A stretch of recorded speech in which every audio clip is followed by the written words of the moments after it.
If once you get a really strong team in place and hire people that you believe are smarter and better at you or expert in the areas, once you have that in place, then I think it frees you up to then take the longer view to look up and out and say, okay, where do we think that the landscape is shifting? Where are there risks? And how are we going to mitigate those? And then I think it becomes about managing the vision, so creating the vision, managing the leaders, and then executing against the plan.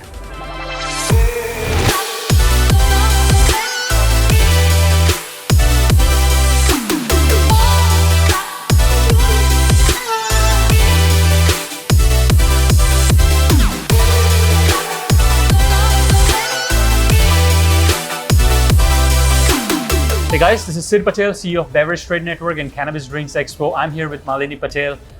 We are live from Chicago at the 3rd annual Cannabis Drinks Expo. Amazing woman CEO. We're going to pick her brains on how to structure a winning team and how to move forward with your cannabis company, right? So Malini, thanks for joining me here. Oh, thank you for having me. Great respect. I want to know the fundamentals of, let's say, when you're designing a team around CEO. Let's start there, right? Because it starts from there. So how do you want your right hand, left hand to look like? How do you want your inner team to look like? And then you take me broader of, what does the DNA of a winning team look like? Yeah, I'm right in the thick of it right now. So for me, as we've gotten into this business, I think for us, it was really understanding product and really what was the product that we were looking to build. And then on top of that, as I was just kind of saying in my talk, I really like the idea of thinking through brand experience and what we're trying to build. And from there, then you think about, okay, now where is it that I want to actually meet my consumer? And then I back into, now what roles do I need? What skill sets do I need to cast the right team to help us build towards that ambition? Understood. So for example, we have a brand called Wink. It's seltzer with THC. And for us, it's a mainstream brand. It's 2.5 milligrams and 5 milligrams. And so it's one to one ratio of CBD and THC. And with that, when we started, it's like the audience that we're actually talking to and who was drawn to it don't even know they need it yet, right? They're newer to cannabis. They're really curious about the space. And so part of what we started to think about is, yeah, sure, we want to sell this in the dispensary channel. That's where, marijuana products or marijuana beverages belong. But with the shifts that we've seen on the hemp-derived space, we've also started to say, well, you know what? Actually, the consumer who is going to want this product isn't walking into a dispensary as much as they might be walking into many other outlets. And so the opportunity was, how do you build an omni-channel brand? And so then the skill sets that we need start to shift, right? So if you're going direct to consumer, all of a sudden you're talking direct to consumer. So you need to have someone who understands how to build that. You're right. CX. I think the dispensary route is blocked and very small. Yeah. So you had to take the omni approach, which you're right. I think for that consumer base, right? And so kind of curious consumer. Yes. Yeah. And so what it helped me do is think about, okay, I know I need someone who understands how to build the brand experience. But then I also needed someone who understood the commercial side of it, which is, now where do I meet my consumers where they are? So how do we talk to different distributor partners and look at different routes to market? Then you want to make sure you have a strong CFO. So we're understanding the profitability and the margin across each one of our channels.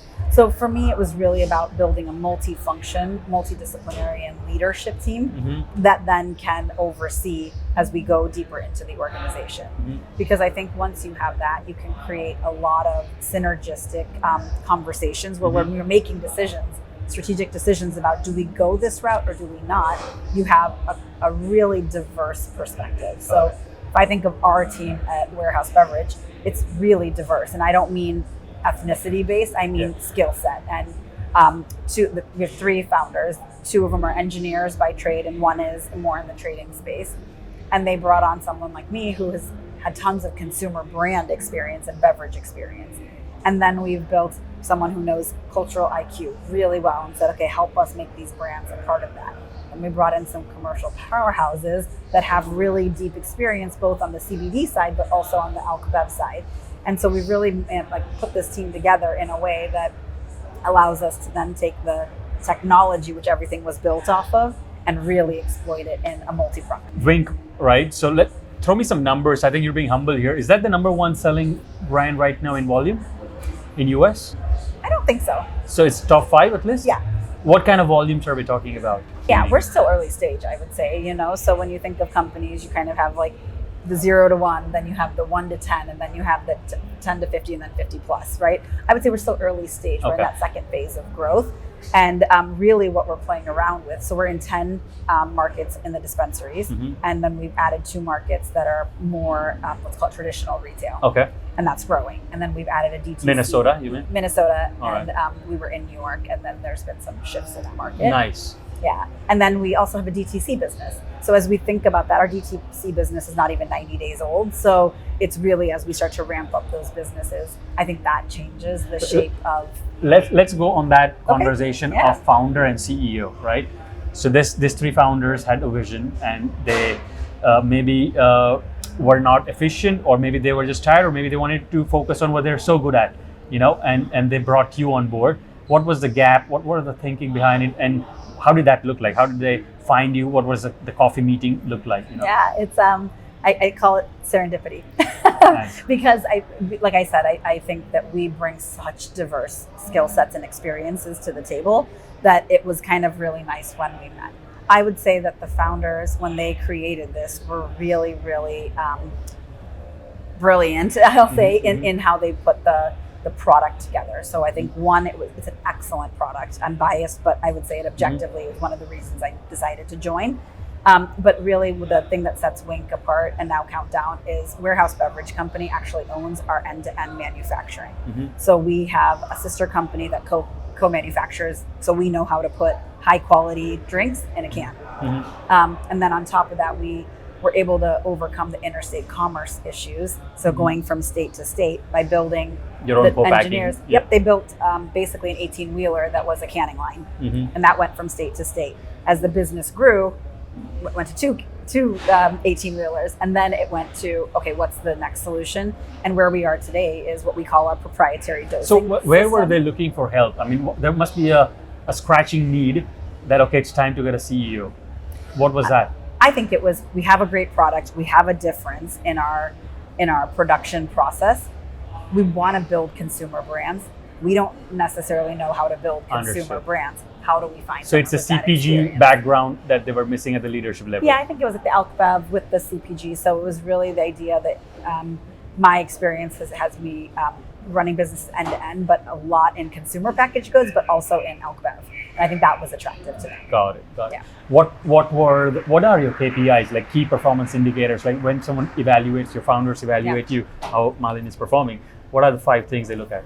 I think probably first and foremost, growth, top line growth, because I think that shows, do we have something sticky? Are we going forward at a pace that feels sustainable and energizing to keep the business growing? Because this is a fast growing category and lots of entrants coming in. The second would be profitability. So we have that proprietary technology, which actually allows us to control our full end-to-end manufacturing process, which improves our margins. So as we've moved from 1.0 to 2.0, we really wanted to make sure that the margin comes up with that. And then I think it's execution in market. How are we showing up in market? How is the brand being talked about? Is it visible? Do people know it? More qualitative. And then ultimately, at the end of the day, what is the net income? How are we doing financially? I think coupled with how is the brand being built and is there buzz around it? And that's more qualitative than what we see through. And personally, who you pay attention to, like sales director or marketing director or a CFO, which are the 3 or 4 people you really work very closely with? I think for us, it's really, so it's the commercial leaders. So when Break we that think, down? So sales, when I think of what markets do we want to expand to? Which do we want to go beer distributor route? Do you want to go C-store route? Do you want to only stay in dispensary channel? Those are strategic conversations that I want a commercial leader to be a part of. Understood. The second piece is our head of brand. So really around, from our perspective, it's like that's what's going to create value in the end. That's what consumers are going to choose based on. So how do we build real stickiness, attractiveness, something that pulls you to it. So we talk a lot about how does the brand show up and what does it stand for? What's the experience we're giving? So the retention metric is really falls into this brand category, right? Yeah. Okay. Because we have, you do trial, you do samplings, right? But it's like, how do we have people coming back?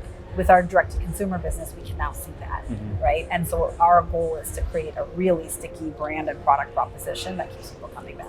Cool. For all the entrepreneurs out there, for young CEOs, any tips you have on running a company? I think build the team. If once you get a really strong team in place and hire people that you believe are smarter and better at you or expert in the areas, once you have that in place, then I think it frees you up to then take the longer view, to look up and out and say, okay, where do we think that the landscape is shifting? Where are there risks? And how are we going to mitigate those?